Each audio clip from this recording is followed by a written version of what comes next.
Euthanasia, a spiritual perspective 1. Introduction. Every day, families and their doctors around the world have to make the painful decision of whether to intentionally let a loved one die in order to ease their suffering. This is commonly referred to as euthanasia.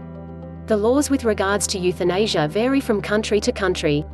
Derived from a Greek word which literally means good death, euthanasia comes in various forms, and the following are some of their definitions. Voluntary euthanasia. This refers to the actions taken by the physician and the patient, who both agree, with informed consent, to end the patient's life. This is only in the case of a patient who is suffering unrelievably and has persistently requested the doctor to do so. Ref. Medterms.com. Non-voluntary euthanasia. This is where the person is unable to ask for euthanasia, perhaps they are unconscious or otherwise unable to communicate, or to make a meaningful choice between living and dying. In this case, an appropriate person makes the decision on the dying person's behalf, perhaps in accordance with their living will or previously expressed wishes. Situations in which the person cannot make a decision or cannot make their wishes known, includes cases where the person is in a coma. The person is too young, e.g., a very young baby. The person is senile. The person is mentally challenged to a very severe extent. The person is severely brain damaged. The person is mentally disturbed in such a way that they should be protected from themselves. Ref. About.com. Active euthanasia, intentionally causing a person's death by performing an action such as giving a lethal injection. Passive euthanasia, intentionally causing death by not providing necessary and general, ordinary, usual and customary care or food and water. Euthanasia continues to be a topic of controversy and debate. Medterms.com sums up the debate. It is an issue on which positions range widely and include enthusiastic advocacy, guarded acceptance, outright rejection, and vehement condemnation, equating euthanasia with murder. 2. A few spiritual concepts. In this article we look at euthanasia purely from a spiritual perspective. However, before we try to understand the act of euthanasia from a spiritual perspective, let us familiarize ourselves with a few spiritual concepts. 2.1 Destiny. Destiny is that part of our lives which we have no control over. All major events in our life are usually destined events. For more information on destiny, please refer to our section on destiny. 2.2 Spiritual purpose of life. From a spiritual perspective, there are two generic reasons why we are born. These reasons define the purpose of our lives at the most basic level. They are, to complete our destiny in the give and take account we have with various people. To make spiritual progress with the final aim of merging into God and therefore getting out of the cycle of birth and death. Human birth is very precious. This is because when we are on the earth plane, Bullock, we have the best opportunity for spiritual progress. Refer to the article on the spiritual purpose of life. 2.3 Concept of time of death. All of us have to die at some point, and this is decided as per our destiny. In our lives, as per our destiny, there are some predestined time periods in which we can die. How a person dies can vary and is not necessarily predestined. For example, in a predestined time period, if a person is destined to die, he will die. However, the means by which he dies may be through the process of euthanasia, assisted suicide, or by normal medical reasons. In cases of Mahamruchi Yoga, definite death, it is rarely euthanasia or assisted suicide or suicide that is the cause of death. God arranges for the death in some natural way. People who have violent deaths generally do as per their destiny. Refer to the article on time of death. 3. Euthanasia, a spiritual perspective. In this section we look at a few viewpoints that will give us additional perspective if we are faced with the prospect of euthanasia on ourselves or our loved ones. When researching for this article, we came across the BBC's ethics website which stated, euthanasia is against the word and will of God. Religious people don't argue that we can't kill ourselves, or get others to do it. They know that we can do it because God has given us free will. Their argument is that it would be wrong for us to do so. They believe that every human being is the creation of God, and that this imposes certain limits on us. Our lives are not only our lives for us to do with as we see fit. To kill oneself, or to get someone else to do it for us, is to deny God, and to deny God's rights over our lives and His right to choose the length of our lives and the way our lives end. Ref. BBC on euthanasia. Editor's comment, this is a very superficial and simplistic way of looking at euthanasia. If we look at our lives as per the path of devotion, Bhakti Yoga, there is nothing that can happen to us without God's will. God has complete right over our lives and there is nothing that we can do to transcend that right. According to Path of Action, Karma Yoga, 65% of our lives are destined and 35% of our lives are due to free will. The decision to commit euthanasia may not always be according to free will, and many spiritual factors can influence the outcome of our decision.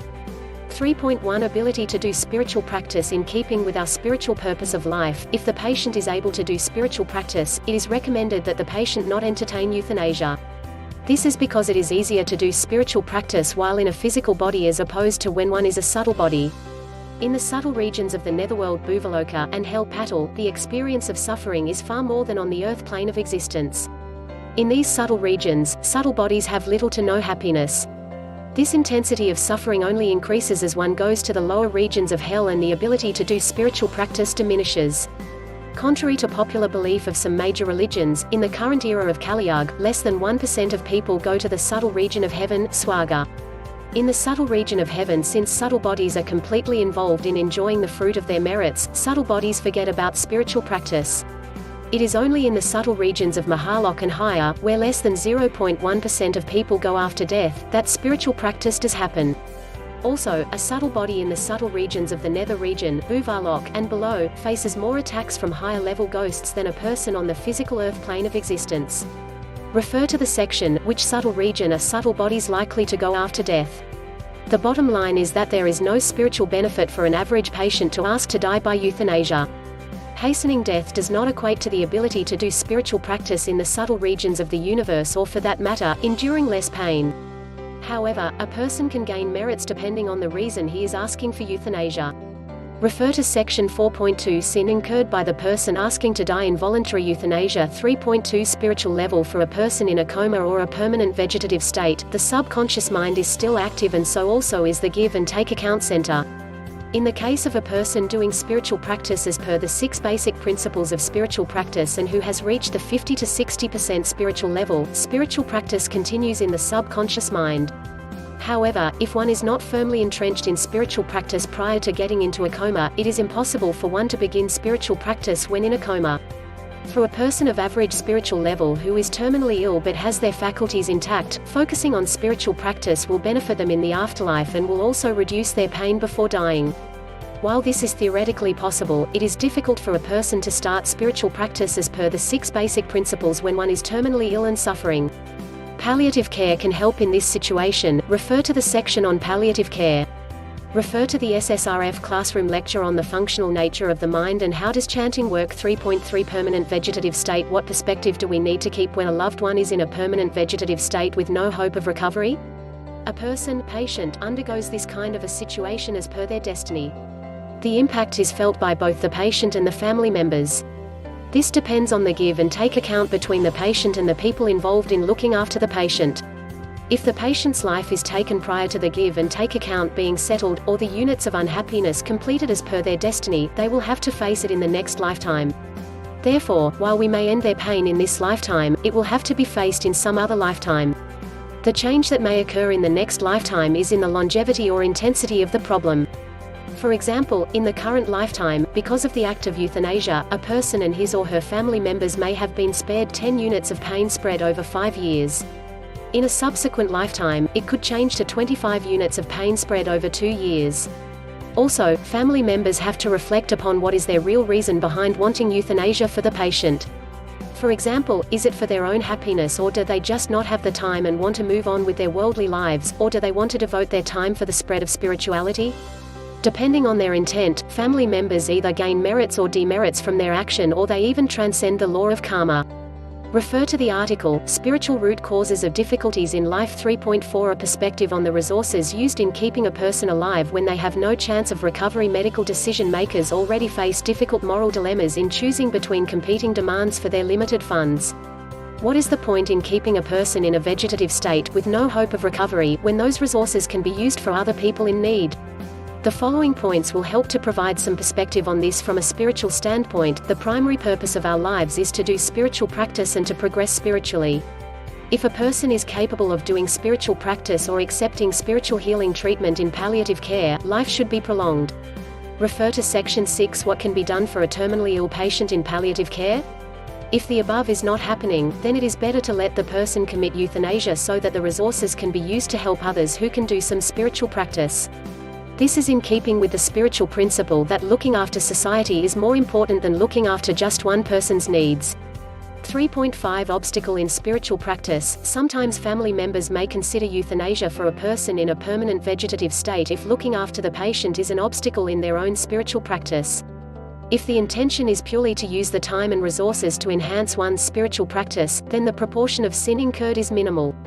3.6 A perspective on suffering and loss of dignity. Some patients may prefer death to dependency because they hate relying on other people for all their bodily functions, and their consequent loss of privacy and dignity. For a seeker of God, this challenging period can be used as a means to reduce one's ego and body consciousness, attachment to one's body, and thereby make spiritual progress. Both ego and body consciousness are obstacles in spiritual progress. In 2008, Her Holiness Pethaji, a saint doing spiritual practice under the guidance of SSRF, had a stroke which rendered her semi-paralyzed and dependent on other seekers for her daily needs till her death 4 months later. However, in these 4 months, due to her intense focus on spiritual practice, she was able to increase her spiritual level by 4%, i.e. from 74% to 78% at the time of death. Moreover, the seekers looking after her would experience spiritual healing just by being in her service. We quote this example as a testimony to how life's trials can be used to our spiritual advantage. The same rate of spiritual growth has also occurred in the case of other seekers of God during their terminally ill stage. 3.7 A perspective on the right to die. Many people think that each person has the right to control his or her body and life, and so should be able to determine at what time, in what way, and by whose hand, he or she will die. One needs to understand that as per the spiritual path of devotion, there is nothing that can happen in this universe if it is not in accordance with God's wish. It is better if these same people exercised their right to try and progress spiritually, which is the reason we were given this life. Continue video 2.